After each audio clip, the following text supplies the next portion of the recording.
जय श्री कृष्ण, राधे राधे। एक हम चुटकुला गावे जाती भैया, तो जैसन लगी कमेंट में ज़रूर बताया लोग। और सब भाई बहन सब यूट्यूब फैमिली से ये निवेदन है कि आप सब वीडियो देखें फुल वॉच के और जैसन लगे कमेंट में ज़रूर बताएं। अपन प्यार आशीर्वाद बनाए के रखें, बस ये चाहिए थे और ये कामना करे थे कि आप सब जरूर देखिए। का कैला राजा अंग्रेजी इतना पढ़ी के, का कैला राजा अंग्रेजी इतना पढ़ी के, का कैला राजा।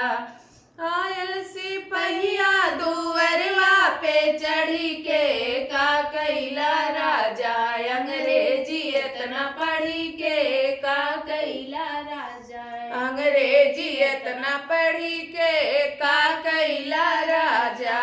सासू के लई गए ससुर के लई गए, सासू के लई गए ससुर के लई गए, अरे बुआ के लई गए बहिया में भरी के, का कैला राजा अंग्रेजी इतना पढ़ी के, का कैला राजा अंग्रेजी इतना पढ़ी के, का कैला राजा। आयल सिपहिया दुअरिया पे चढ़ी के, का कैला राजा अंग्रेजी इतना पढ़ी के, का कैला राजा अंग्रेजी इतना पढ़ी के, का कैला राजा।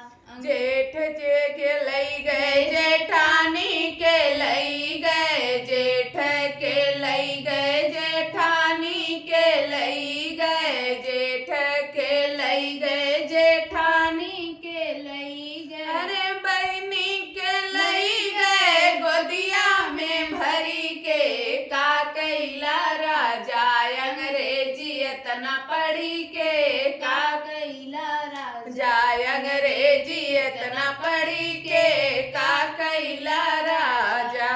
आयल सिपहिया दुअरवा पे चढ़ी के, का कैला राजा अंग्रेजी इतना पढ़ी के, का कैला राजा अंग्रेजी इतना पढ़ी के, का कैला राजा अंग्रेजी इतना